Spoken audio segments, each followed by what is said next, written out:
Good morning. I feel like I'm a million miles away from all of you. You're way in the back there, so.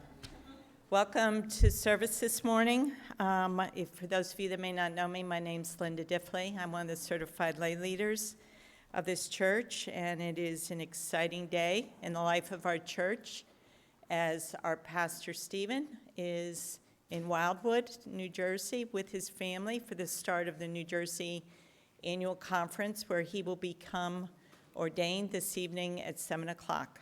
So I'll talk about that a little bit more to follow. But we just welcome and we are very glad you're here this morning.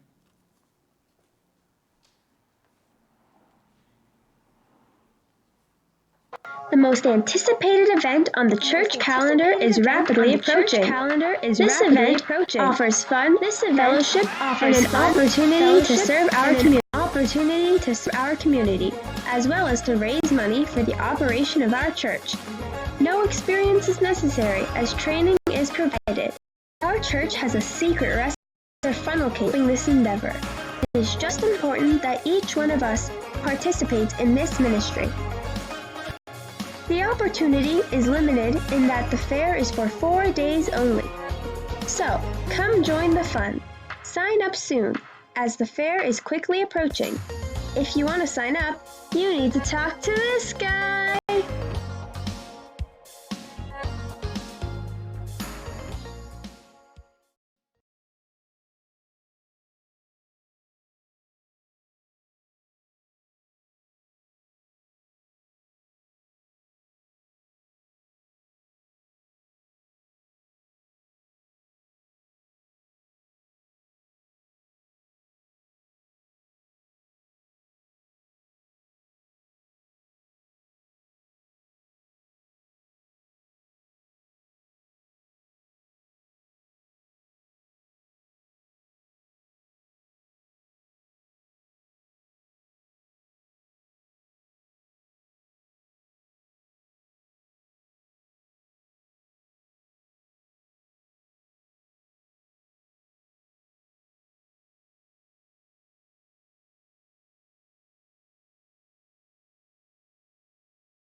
Jesus reminded the disciples, "Love one another as I have loved you."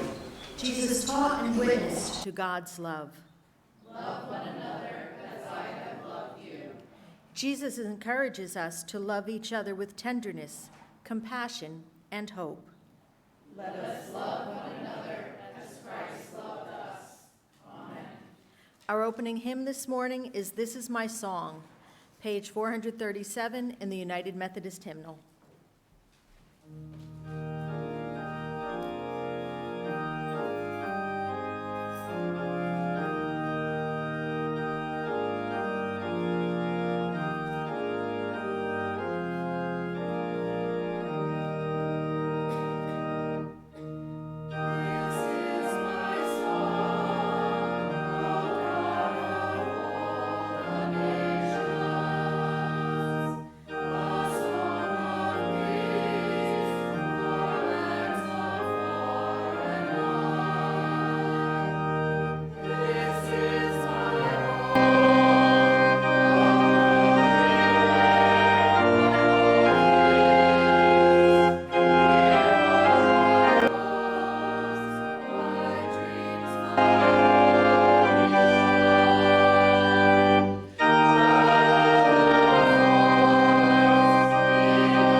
Patient God, sometimes we are just too busy for our own good.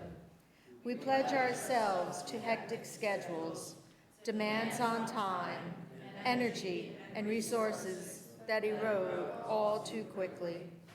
We seem to be rushing through life. The cries of those in need often go unheeded in our blur of activities, which sap our resources, our spirits. Slow us down a bit. Remember us again that we are responsible for the care of this world, for reaching out and offering your healing love. Help us to hear the words of patient love that you have for us. Remind us again of Jesus' words to his disciples when he told them that they should love one another as he loved them. May we take time to bear witness to that love and all that we do. For we ask this in Jesus' name. Amen. Let us prayerfully offer our silent confessions to God, trusting in God's grace and mercy to forgive and heal.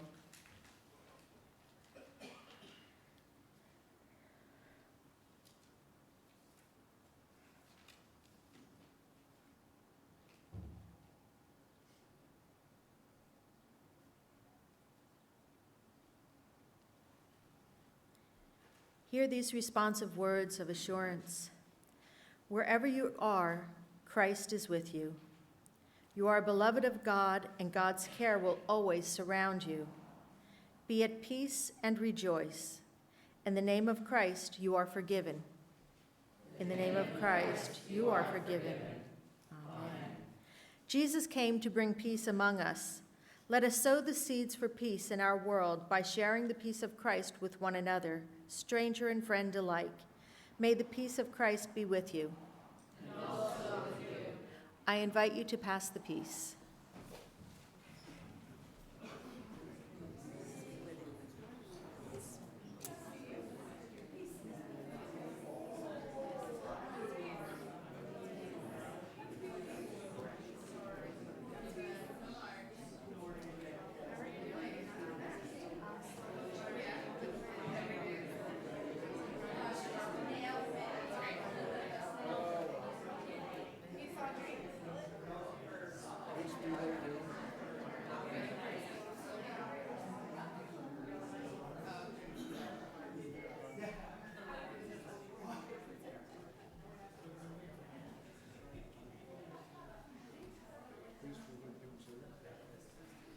Our next hymn is number 2162 in the Faith We Sing, Grace Alone. Stand if you are able.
Today's gospel reading is from the book of John, chapter 13, verses 31 through 35.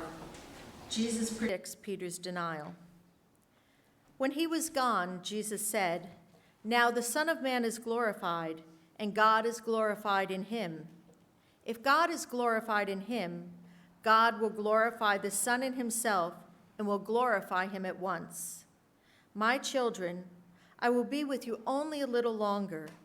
You will look for me, and just as I told the Jews, so I tell you now, where I am going, you cannot come. A new command I give you, love one another. As I have loved you, so you must love one another. By this, everyone will know that you are my disciples, if you love one another. This is the gospel of our Lord Jesus Christ. Thanks be to God. Amen. Please be seated.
we give thanks for this incredibly talented choir and our even more amazing choir directors. Thank you. It's wonderful.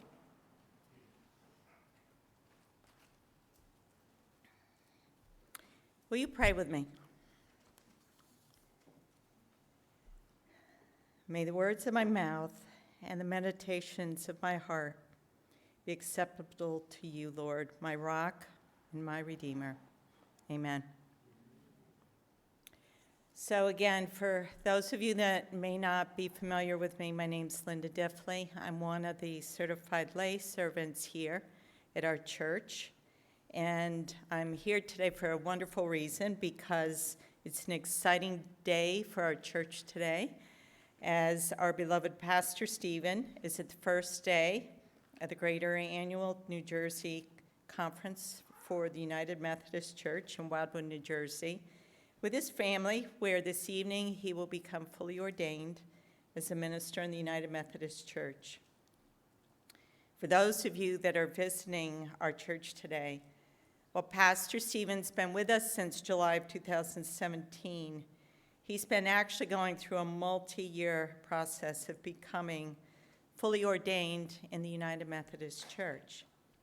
He's literally traveled from halfway around the world, leaving his family, his parents, his friends, to pursue his calling, which occurred in his senior year of college while he was in South Korea. After arriving in the United States, he earned his Master of Divinity from Emory College in Atlanta, and then he continued his studies in theology and pastoral care at Yale Divinity School in New Haven, Connecticut. But he wasn't done yet. He then obtained his PhD in religion, psychology, and culture at Vanderbilt University in Nashville, Tennessee. Along the way, in addition to teaching full-time, he has held various part-time assignments in the ministry before coming to this church for a full-time assignment as our pastor. We're truly, truly blessed to have such a gifted pastor and his amazing family who we all admire and love. While Pastor Stephen's accomplishments are truly impressive, he remains a humble servant of God. And in line with our current sermon series in the past few weeks, he's truly our head of peacemaking, especially in training each one of us to improve our skills in conflict resolution. Pastor Stephen's had an approach since day one where he's always teaching us something even when we may not have been aware of it. His current sermon series, Resolving Conflict and Becoming a Peacemaker, was actually developed on the book, The Anatomy of Peace, which was required reading for all ministers in the Greater New Jersey United Methodist Conference much earlier this year. When Pastor Stephen came to our church in 2017, he wanted to make sure that he had regular meetings with the lay servants of this church, and there's 9 of us, just to discuss how we could best serve not only this church, but our surrounding community. Pastor Stephen had the lay servants in the first year read the book, The Celebration of Discipline, which was a tough book, but I learned a lot from it, along with Pastor Stephen's guidance. This year, he asked us to also read The Anatomy of Peace, just as it had been required for him. While I may not speak for all the lay servants in this church, I have found this book to be absolutely inspirational. Pastor Stephen was also hoping that this book was going to be a learning tool in our lives outside the church in helping us to resolve conflicts and give way to peace as we leave church and go into the world after every Sunday. So last week, for those of you that were here on Mother's Day as part of the sermon series, Pastor Stephen talked about how the many generations of mothers have been some of the best peacemakers at resolving conflicts in our family. But we all know it's families in general, it's moms, it's dads, it's grandparents, it's aunts, it's uncles, that have also taught us how to deal with family conflict. If we look outside the family settings at people's work environment, most of us have worked in occupations where resolving conflict can be a daily requirement. I'm going to give you a few examples, and it's based on, as I was writing this, trying to think about just the different occupations and backgrounds of people in both our 9 and our 11 a.m. services. So this church has a lot of members who either are or were public school teachers. We know that they not only resolve conflict, but they try to educate on how to keep peace. Teachers must be well equipped to deal with conflicts that can occur in the classroom, but also outside the classroom, such as the hallways, on the playgrounds, or even in the extracurricular activities in sports, music, and the arts. Teachers are probably one of the major front lines in the world today on dealing with the challenges of children being bullied, or to teaching children how to say no to drugs, to alcohol, and to violence, including gun violence.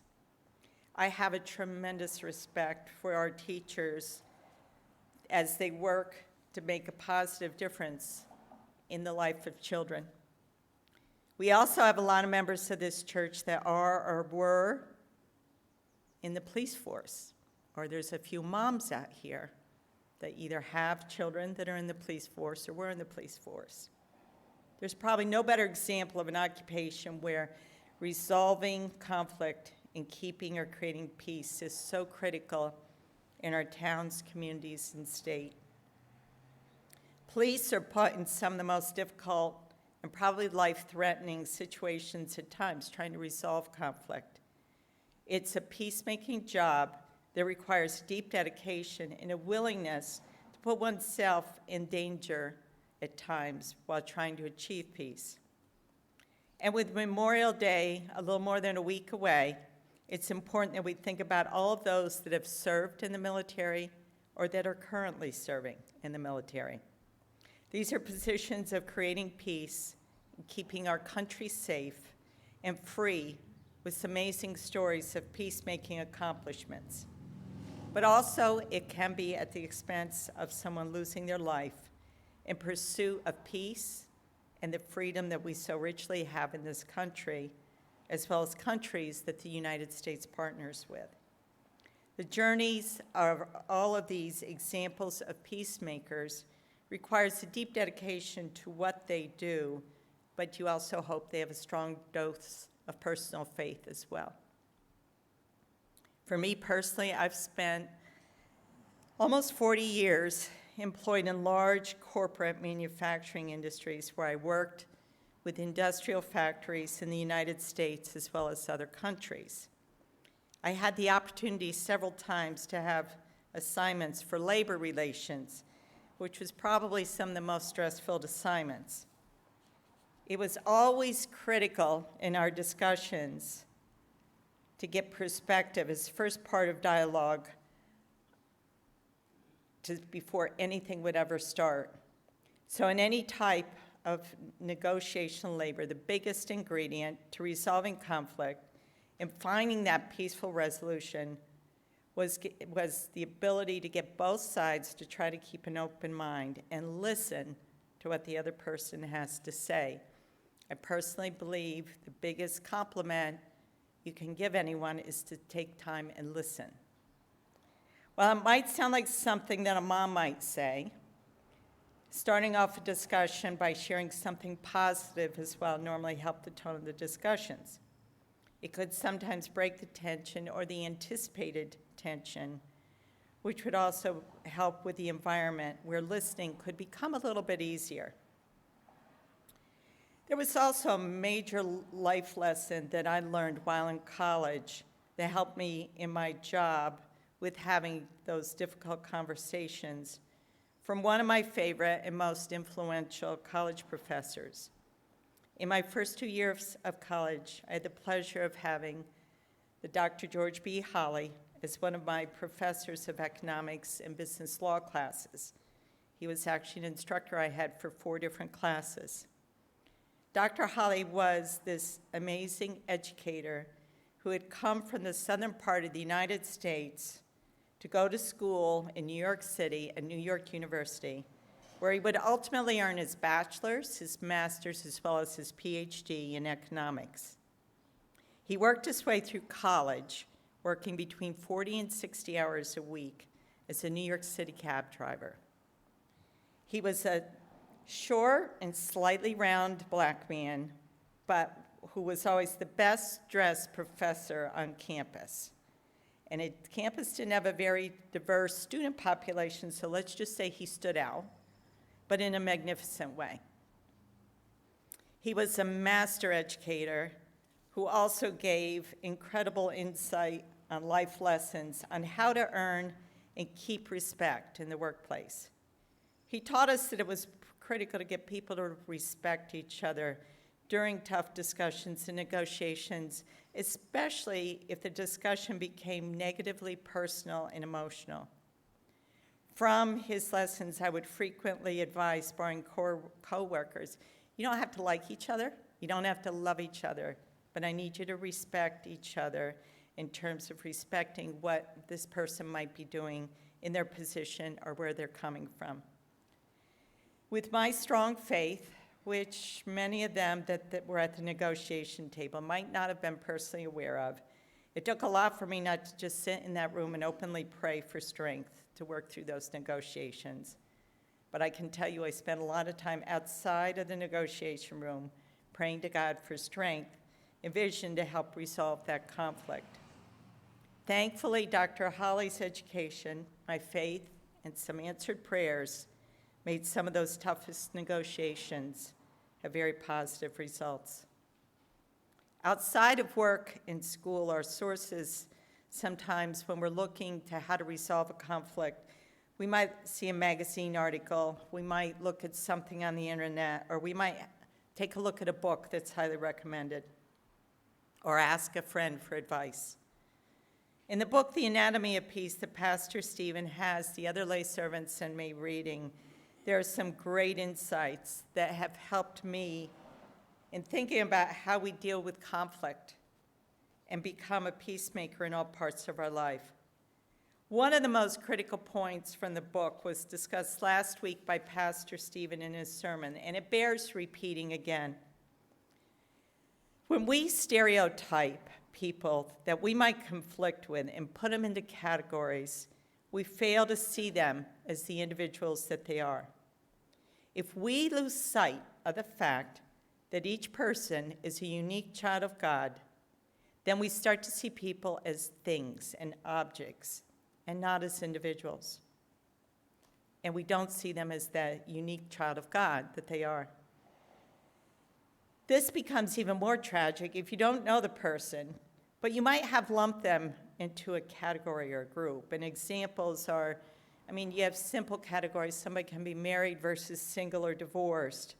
But then you get into some of the categories where people are divided by religion or background, such as a Jew or an Arab, or Christians versus Muslims. And probably today, and if you think of what's on the news, one of the toughest categories that we hear about in the news today is whether you're a citizen or an immigrant. If we're going to be a peacemaker in our world, in our community, we must start by thinking about each person individually and learning more about that journey that they've taken. Each person's a child of God, no matter what is their origin, their religion, their age, their gender, their sexual preference, or their marital status. We all know the saying very well, what would Jesus do? But I think the question today is, what would Jesus think? Or what would he see when we start looking at someone else as an object and not as one of his children? And why would we feel that we should judge a person we don't know anything about as a person? Keeping your heart and your mind open to the tough situation of conflict isn't easy, but it really is what Jesus wants us to do. As Pastor Stephen continues to teach us about conflict resolution and becoming a peacemaker, and especially by encouraging us to read the book, The Anatomy of Peace, as one of the training tools, I'm very grateful for Pastor Stephen, but also many of our past ministers who have been the great peacemakers in this church and in this community. At the same time, I think about Pastor Stephen and all the other United Methodist ministers who are going to spend this week at the Greater New Jersey United Methodist Annual Conference working through the current conflicts within our denomination. As most of us are aware, the larger global United Methodist Church is still struggling with if and how they will or will not accept the ordination and the marriage of LGBTQ members. The challenges of being those peacemakers right now in the United Methodist Church this year appears to be more critical and necessary and a little bit daunting, probably, than any time in recent denomination history. There will be a lot of hard work. There will be a lot of discussion. There will be a lot of prayer with hopefully how to find the best way forward. Hopefully the lessons of this book that was part of their required reading is going to help them in their discussions this week. And the other thing is, one thing sometimes that helps us on finding solutions on peace or resolving major conflict is looking at examples of how ideas that were conflicted in the past were resolved. We need to look at some of the other challenges and conflicts that probably seemed insurmountable in the past in the church's history that have had peaceful results. Whether we're looking at a conflict in the church, change, our place of work, our homes, or even in the larger scope of the nation or the world, history is usually a great teacher of what things have worked versus failed on trying to achieve conflict resolution and maintain peace. I want to give you a great example of where our church had a pivotal role during a similar push for change in the history of the Greater New Jersey United Methodist Church Conference. There was not always acceptance of having a woman up here behind the pulpit. And I'm not just talking about a certified lay leader like myself, but I'm talking about having a woman as a fully ordained minister in the United Methodist Church. Most of this church family either knows or was familiar with our previous minister from 1988 through 2002, the Reverend Mary Lou Ballantyne. Mary Lou, as she was known to most of us, is what drew me to become a member in this church almost 20 years ago. She was this incredible woman that was the ultimate peacemaker, who had the ability to get the church family involved in all sorts of activities in this church, especially in supporting children and young adults in their ministries, and with a very strong focus on missions. It is thanks to her push and nudge that I personally became involved in music programs with Audrey. I became involved in missions and COP. There's times at COP, I feel her on my shoulder, whispering in my ear, don't give up and keep going. She married my husband and I in 2000 and was instrumental in developing my daughter's faith and involvement in this church. I thought I knew her and her family and her history in this church well. She was a role model to me. But I learned after she had passed several years ago that she was the first woman to be fully ordained in the Greater New Jersey United Methodist Conference, which was a tremendous first, and not just the first woman here at Succasunna. It's looking beyond than what happened in our New Jersey conference and at the larger Methodist denomination, that the first year that women were actually allowed to be ordained in the Methodist Church with full rights didn't occur until 63 years ago in 1956. There were many theological interpretations from the Bible that women were to be silent in church. Can any of you imagine me being silent in church? There was a slow and painful progress with a lot of rules, but thankfully we found our way forward. There are still a lot of people today that believe women don't belong in the pulpit, and it's a personal position that I respect if someone might have. But I am truly eternally grateful that our conference found a way to accept and ordain some of the most powerful women ministers in my life, like Mary Lou, as well as our former pastor, Jewel Nelson, and bring them to this church as our lead peacemakers. There's been a lot of other history in this denomination with many other firsts that occurred, which most likely occurred after a lot of time, discussion, including resolving conflicting points of views. In our history within the United Methodist Church, we find a way to work through them. So in my heart, I want to believe that through our leaders and peacemakers of faith, time and prayer, that we are going to find a way forward through the current conflicts in this denomination. During this week, I ask you to please pray for Pastor Stephen and all of those attending the conference as they work through the various conflicts within the denomination to find a peaceful solution for the Greater New Jersey United Methodist Conference. And no matter what you believe is the right course of action at the conference, you need to please pray that the hearts and minds of those at the conference remain open to hear that voice of God. I also believe that our scripture today from John 13, verse 34, speaks volumes in resolving conflict in any situation. As Jesus told those before he left, love one another. As I have loved you, so you must love one another. The journey of being the peacemaker, whether it's in your home, your job, in this church, in the community, can be a road that requires working through conflicts. It is also written in Matthew 5, verse 9, we are also reminded, blessed are the peacemakers, for they will be called the children of God. And one other interesting piece of advice that I recently encountered, and I was at a restaurant having Chinese food not long after the decision was made about the denomination. And as you know, you're all given a fortune cookie at the end of the meal, and a lot of times I don't eat the cookie, but I want to see the fortune. And my fortune cookie read, a different world cannot be created by indifferent people. Who would have ever thought that I would have found such profound wisdom in a fortune cookie?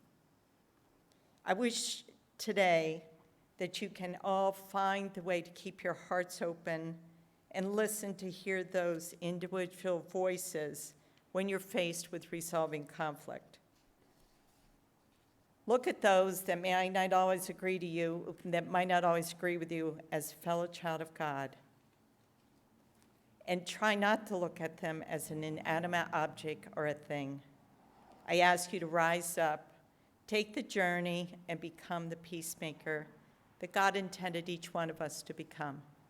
Amen.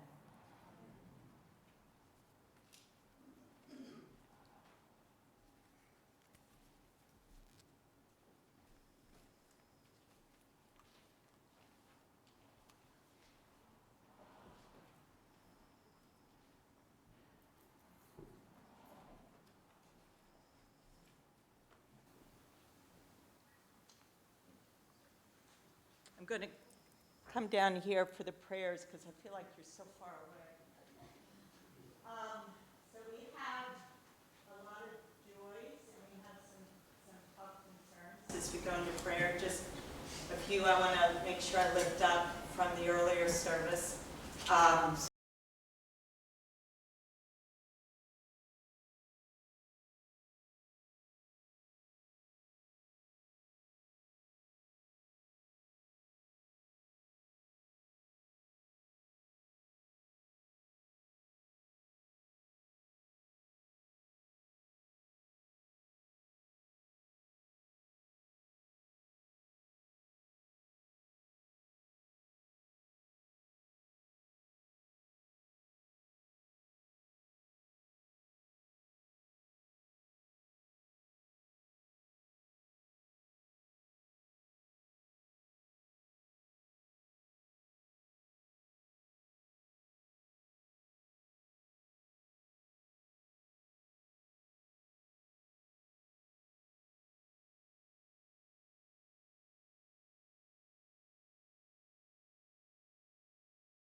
We are so blessed, and we thank you for this beautiful, beautiful day. We thank you for the ability to be here and to worship with our church family. And God, we give special thanks today for knowing that Pastor Stephen will be fully ordained later today. And we are so happy and blessed to have him here in our church as our minister. And God, we just ask that you be with him and with everyone involved this evening in his ordination. God, we also ask you today, we lift up those who are recovering from surgery, those who are battling through illnesses, those who are battling with broken bones, and unfortunately, God, those in the world that are being persecuted for believing in you. God, we ask you to let every one of them feel your love, feel your strength in everything that they do, and know that you walk with them at all times. And God, we have tremendous joys in the graduations of youth from high school, from college. And God, we ask that as these young people make their way into the world, that they find that you walk with them, Lord, in every step that they make and that they take.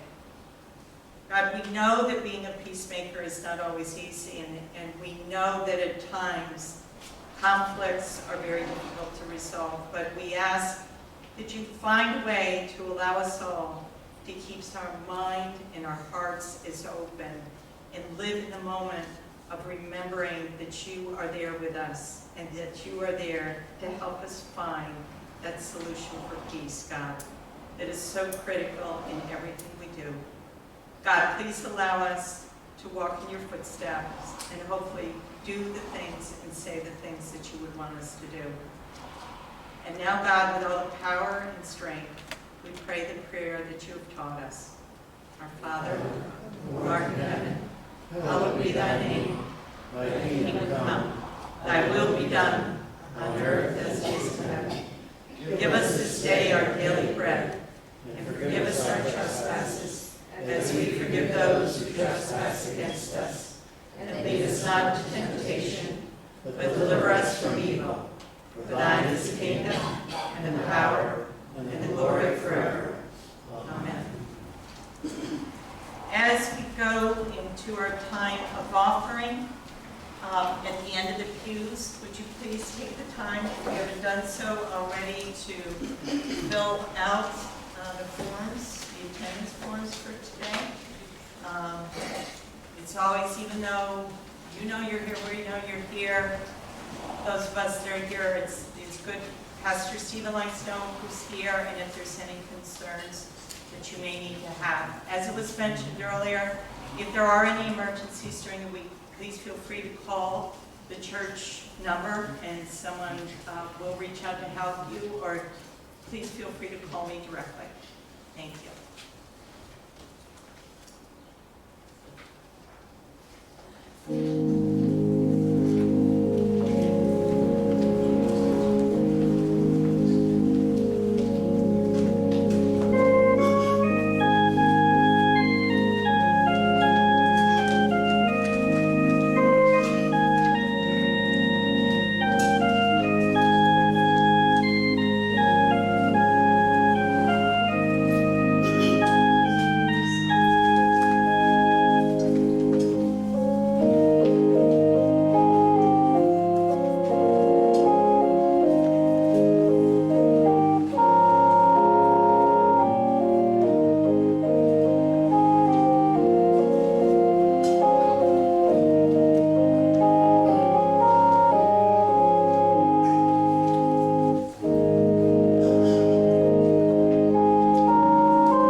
Loving God, you have given us the task to love one another.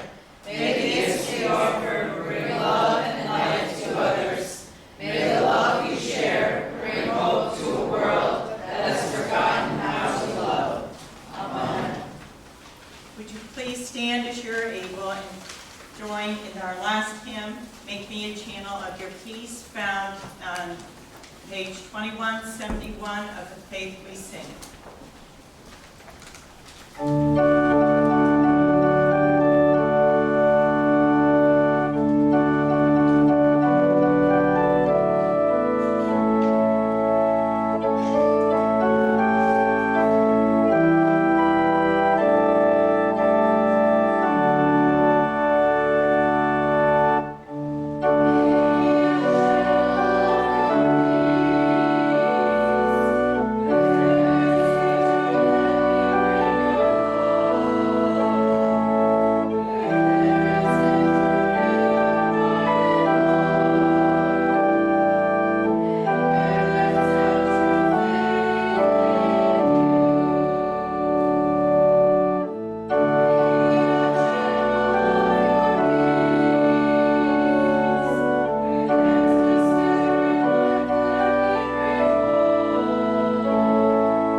As you leave this place, I ask you again to please rise up and be the peacemakers that God wanted us to do. Keep your hearts open and keep your minds open to hear that word of God.